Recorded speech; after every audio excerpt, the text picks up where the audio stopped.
What up, y'all? How are things going? Hello, my love. I see you just walked in the room. How can I open?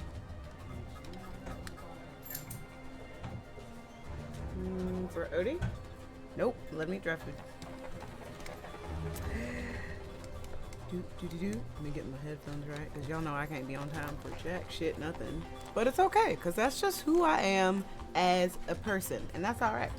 So, hi, welcome to Ask Dr MyKo. I am your residential e-girl therapist. I have a PhD in rehabilitation counseling and administration. I have my master's in clinical mental health counseling. I'm a licensed clinical mental health counselor, a national certified counselor, a certified rehabilitation counselor, a master addictions counselor, and now, I don't know if I told y'all last week, but I finally got it conferred. I am a licensed clinical addiction specialist. I got a motherfucking alphabet soup behind my name, and that's what's up. And I get the feeling that this fucking game music is hella bomb loud, and y'all can't even fucking see it. So it's what the fuck ever. It's fine. It's whatever. But you know, that kind of sucks. But whatever. Kind of really wanted to play that game, but it is what it fucking is. So I'm also supposed to be streaming for Instagram, but that ain't happened because, again, just because of who I am as a person, it's been quite the tough Monday of getting back on my game. So it is what it motherfucking is. No. That being said, we got a lovely question in our Discord chat. If you aren't part of the MyKo Land Discord, feel free to scroll through my Twitch page, and it should be like in the links and about me section. Click, join it. If you got trouble with it, shoot me a whisper, let me know. But I got a lovely question about shedding some light on the mind-stomach connection. Jake, come here, hush. The mind-stomach connection, especially when it comes to negative emotions, triggers, and especially for, particular conditions that tend to flare up, and seeing if they are connected and surrounding mental health issues. The short answer is absolutely. Mental health conditions and physical conditions are totes connected, bruh. Totes. Because I know we talked about before about how our thoughts, feelings, and behaviors all, they influence each other. They go across, they go around, they go backwards, forwards, all that. So if we ourselves are feeling particularly anxious or particularly depressed or just overwhelmed and stressed in general, then that feeling is going to influence our behavior is going to influence our thoughts. And because everything that surrounds that cute little triangle is our own flesh and bone, that's going to get affected too. So thinking about it in like a small cute little formula that I haven't yet made up because it's off the top of my head, think of it like, so say I'm walking down the street, I'm stressed as hell, but I'm trying to ignore it. And I ignore it, and I ignore it, and I ignore it. Anxious thoughts come in. I lash out at people because I'm irritable. That's a behavior. I'm feeling overwhelmed. It's whatever. But I'm going to keep walking down the street. I'm going to keep ignoring it. And the more I ignore it, the more it tries to express itself. It's like a kid that wants to get your attention. It's like, hey, this is happening, hey, but if we are ignoring it, hey, listen, if we are ignoring it, it's only either going to get louder or try something else. And so if we're feeling stressed for a long period of time, we're going to start feeling more overwhelmed than usual. Like the smallest things, like forgetting a pen, is going to set you off. And that is, just kind of extravagance of mental health concerns turning into physical symptoms. However, if that itself also gets ignored, then it starts to express itself in different ways. It's like, all right, I've tried to go through the proper channels with this, but now you done made me mad, and now I got to go ask for alternative pathways to get your attention. And that comes in the forms of headaches, tension in the neck, the jaw, the chest, especially the chest. People tend to notice that right away simply because it's not a normal feeling. Chest tension, chest pain is something that just automatically tells us something that's wrong, and we typically go to the hospital and then get upset when the people send us back and say, "Oh, you've got anxiety." But it's true. We've been ignoring our mental health so long that it has now had to start borrowing, pathways and nerves and muscle tissue to start expressing itself in different ways, especially tension in the muscles, which is why you get headaches, which is why you get chest pain, and the more pressure on that, which is why you get heart palpitations. Other things you may notice is digestive issues, simply because you got one nervous system, buddy, but that nervous system's got two sides. You got your fight or flight side that makes us ready for anything, prepares for attack, whether that's physical, emotional, reality, or, imagination. And then you got the rest and digest side, bruh. So the rest digest side is like, all right, it's cool, let's chill, let's calm down, let's do all this, do all that. So they serve two different functions that keep our nervous system in balance, right? To help us function. Yeah, you just in time. What's good, Calvino? How's grandpa? So fight or flight side, like I said, it gets us ready for anything. It could be a cheetah is sitting right across from me looking hungrier than a motherfucker. Or it could be my partner being like, yo, we got to talk. Either way, it doesn't matter what the danger is, our body is going to react the same. So our fight or flight side is going to be like, we're on DEFCON red. You need to shut everything down, shut down digestion. Pay attention, follow me, and I'm going to bless you. Shut down digestion. We don't need to be hungry. We just need to be prepared to run. We need to pump up that adrenaline. We need to get that heartbeat going. And so that's where the shallow breathing comes in. That's where the feeling overwhelmed comes in. That's where the irritability comes in. That's where the heart palpitations come in. And if we are there for a long period of time, that's where the muscle tension and the headaches and the further irritability and the sensory overload and stimulation overload happens. But going back to my first point, it shuts down the digestive system. Because, have you ever seen an antelope run from a lion and stop to eat? No. So it shuts down the digestive tract, meaning we don't want food. We're not hungry. We're not going to digest. We're either going to throw it up or it's just going to stay there and we're going to feel full. But, once we get where we're going and crap it all out, then our stomach's going to be empty. But that's besides the point. And so digestive issues start to happen because food that was once moving is no longer moving. Appetites we once had, we no longer have. And guess what we need to do in order to maintain energy? We need to eat and digest. Who knew? So when we're talking about, thoughts, feelings, behaviors, emotions specifically, connecting and having an impact on our physical body, that is definitely the bridge there, right? The bridge and the gap. It is that fight or flight response that is holding us in place with this. So if I'm experiencing a negative emotion, that's probably going to trigger my fight or flight because it's something I'm either emotionally, afraid of or emotionally just kind of overwhelmed and impacted by. I'm weary of it either way, right? Not wary, my bad. Wary of it either way. So if I am if I am experiencing heavy negative emotions, I'm going to feel, want to amp up the negative self-talk like we talked about before, which kind of leaves us to feeling down, which leads us to more anxious thoughts, which feeds us to turn it inside and internalize and shut down all outside factors, right? And so we keep all that in, we've triggered our fight or flight side. We can't rest and digest because we're upset, we're in a tizzy. And so we flared that up, right? So digestion has stopped, stomach issues have started, and if you have an added layer, like our question here has, if you've got something like Crohn's disease, yes, it's going to definitely trigger a flare-up because as a machine, your body needs to be well-oiled and keep moving to cope with whatever conditions that we have or whatever conditions that we put it through. Any change in what we're used to with that, whether it is a buildup of negative emotions that translates to, digestive issues or translates to back pain, whatever, then that's also going to cause it to be like, well, we're on DEFCON 5 now because all the normalcy we had to function okay is now gone. So now we have to be all willy-nilly and all over the place. Same thing kind of goes for things like bipolar disorder. which is a bit more on the extreme side simply because mood regulation and emotional regulation are already hard. They're already at DEFCON 7 for some people. Um, but when these things happen, when physical symptom, when, stress and all those things tend to translate to physical symptoms, granted, it means you got some serious mental fortitude to ignore all those things, but it makes things a whole lot worse.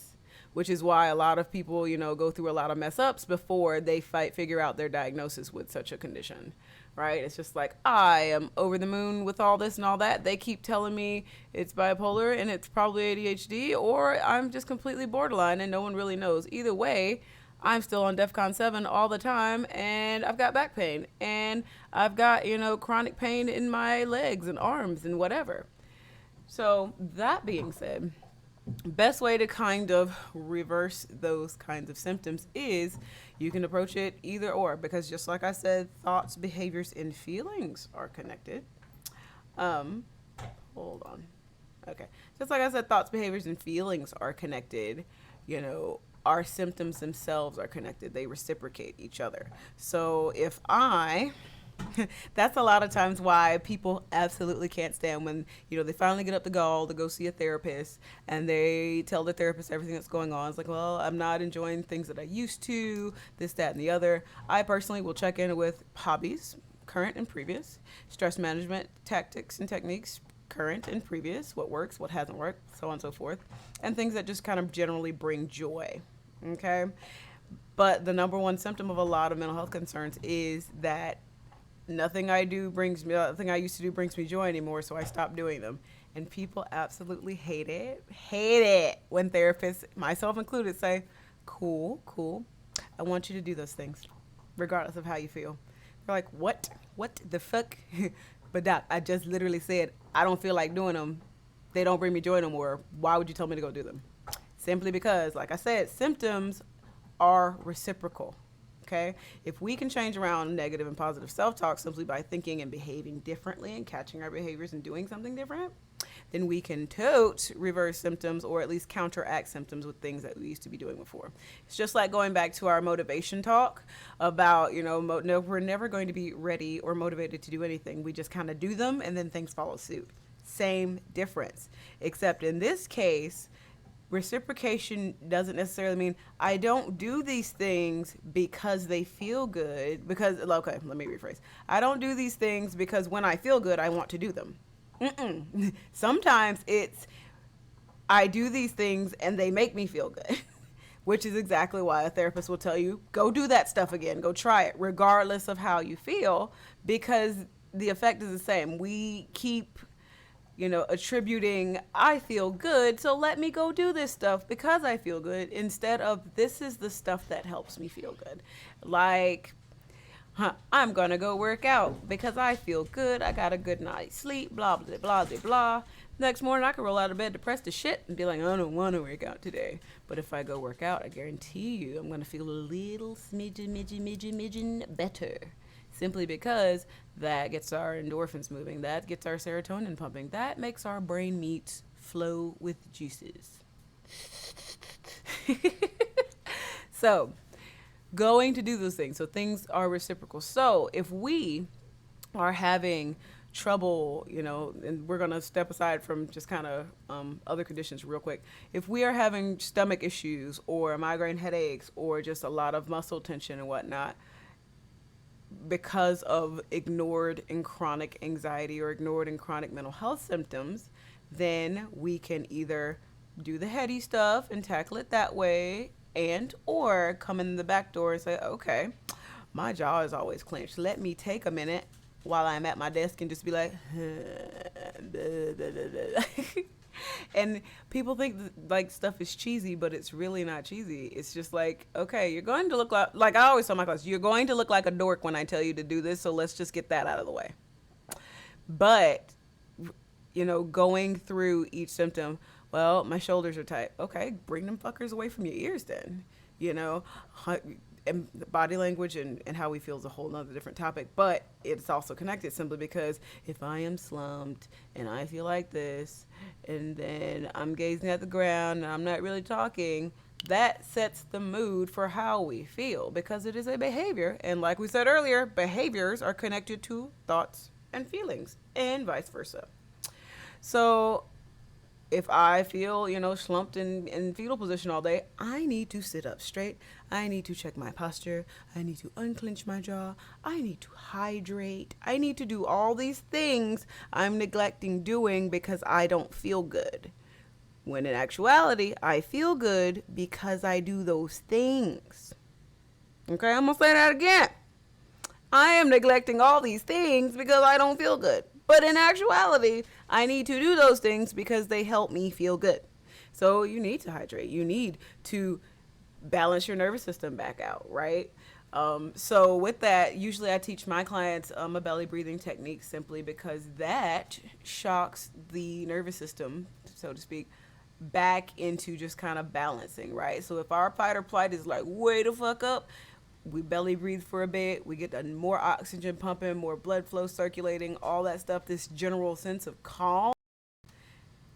That means our rest and digest system is now level with it again, which means our symptoms may ease up a bit, they may disappear, so on and so forth, so that we can get back to normal.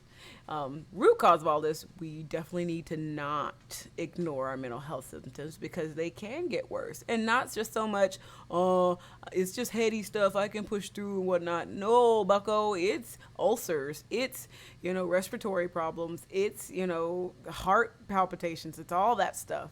It is you ignoring your body, not just you ignoring your thoughts or ignoring the situation or something that you're just going through something right now. It's you are ignoring yourself, trying to tell you, hey, yo, you fucking up and we need help. Okay? So going backwards to, other underlying conditions. So say we got this on top of Crohn's disease or on top of fibromyalgia or on top of other things, right? We need to start coupling the stuff I just said, coupling that with just kind of our ritualistic, what do we do when we have a flare up? What do we do when things are unbearable? What do we do when our levels are at an 8 or a 10 versus a 3 or a 4, right? So couple whatever that ritual is. And if you don't have one, I strongly suggest you make one.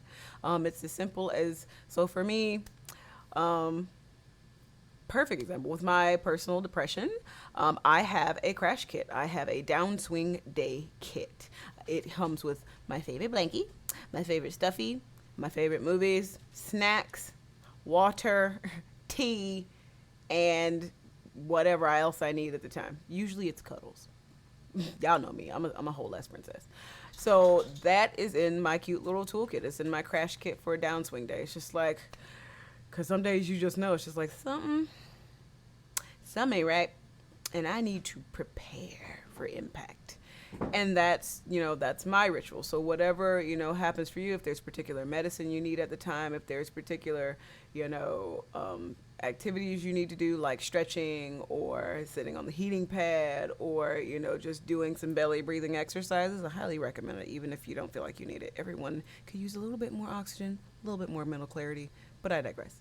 So couple your crash kit with everything we just said, making sure we're hydrated, checking to see, are we hungry? Because people will forget to eat. People will overlook eating as if it's not something we need to survive. Who knew? So checking in with just basic needs. What you're doing here is basically jump starting that process again, re-jump starting your rest and digest side because we are stuck in fight or flight and we need to come out. Okay? So other interesting theory, this is actually where my doctorate comes in handy, is there is a theory called polyvagal theory. Okay, polyvagal theory means that there's more than one heart in your body. Did you know that? Did you know that? And but in layman's terms, more than one heart simply means more than one central regulator of bodily function. So obviously you got the heart, number one, right? The brain is actually number two because it's your circuit board. Without that, it's just like, what the fuck are we doing? We're just beating around in our chest and that's it, right? But the third is your tummy. It's your tummy tum-tum. So polyvagal theory is named after the polyvagal nerve. That nerve runs from here to here and from here to here.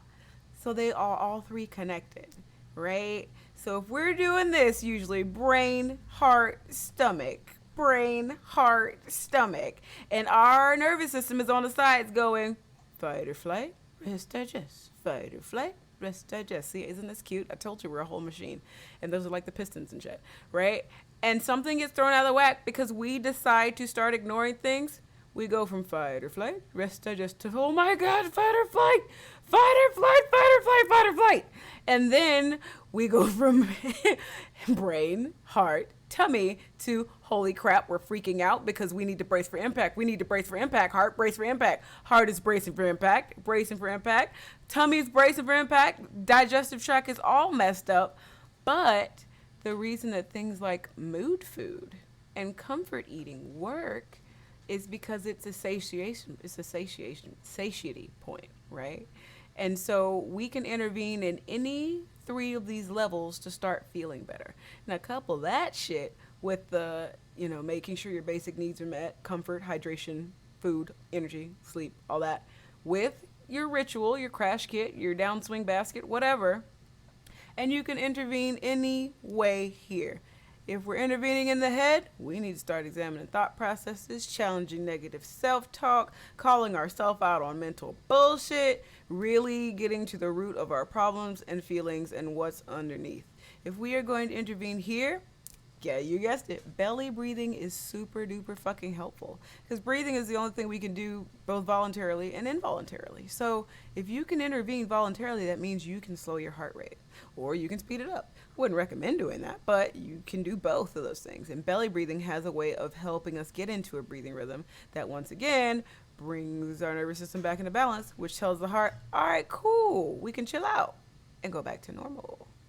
Or you can intervene with your tummy. Mood food. So when people come in my office and they are depressed, I definitely ask them, it's like, okay, what's eating and sleeping look like? Because with depressed people, they're usually either not sleeping enough or way the fuck oversleeping, or, they're only eating one meal a day and they don't have an appetite. And so I definitely asked them about, just kind of sleep. Are you taking depression naps? Are you succumbing to the depression nap demon? Don't do that. Don't do it more than once a day. And what are you eating? Not so much how much, because I've been depressed before. Nobody likes to force feed themselves to eat. But I do focus on what are you eating, because again, we're a machine and we need to fuel and feed the machine. And nothing fuel and feeds the machine like protein. So I asked them, like, are you eating anything? Like, yeah, try to eat a bag of chips. All right, that's junk, and I need you not to eat junk. Eat a handful of nuts or something. Get you some fish nuggets or something that is packed. Eat you a tablespoon of peanut butter. Something that's got some protein in it, because I guarantee you that's going to make you feel at least a little bit better. Because if we dump junk into the engine's not going to run. It's going to run, but it's not going to run right like we want. So that's why mood food and stuff becomes important. And so digestive health is also important. So making sure that, we are functioning. If you've got stomach issues that are kind of like way out of hand and way beyond your control, go see a fucking doctor. Don't be childish. Go to the doctor. Don't sit here and act like, well, I've had this all my life, so I guess I'm an expert, because you're not. Okay, it's okay to ask for some help with that. That's something else I always check in about with clients as well, is when's the last time you've had an actual physical, or when's the last time you've spoken to your primary physician? Simply because a lot of people don't like to go to the doctor. Granted, a lot of people think insurance is a scam, which it is, but that's a whole nother soapbox. But nothing's stopping you from going to an urgent care to talk about your stomach issues. Nothing's stopping you from going to a university medical clinic, because they've got residents that need hours, and it's usually free. So, really dive into that and see, check your machine. It's just like going to get your oil changed in your car. And if you don't know how to do that, you probably shouldn't own a car. But you kind of own a body, so you should at least go get that checked out, right? But other than that, intervening head, heart, or stomach is a good way to kind of navigate physical symptoms of mental health concerns. So, what should we talk about for next week? I know I pointed out a couple of things, like, and I can't remember any of them right now. It's a fucking shame. What should we talk about next week? I didn't have a full client load last week, so I knew I wanted to talk about this because we got a question in the Discord. But I do have a full client load this week, so it may be interesting to see what they come up with. And I can talk about relationships that shit till I'm blue in the face, but parenting is something else I enjoy talking about. It's just something about taking on the identity of being a parent that I find fascinating because I don't think I've got the courage to do that. But no. So, any suggestions, feel free to leave a suggestion in the suggestion box on my Twitch panel or go on my Twitch, join my Discord, and pop your question into mental health Q&A chat, or shoot me a message or a DM if you're on any of my socials, or mind and body posture. Hell yeah, Calvino, we can talk about mind and body posture, and we can tie that in. You ready? We can tie that in with some self-esteem. Got you. That is what we will talk about next week. Mind and body posture and how that connects to self-esteem, self-confidence, self-image, all of that stuff. All right, y'all. Go on over to Don Daring 101 because it's awesome. And I will be there heckling the hell out of a Roogs. Bye.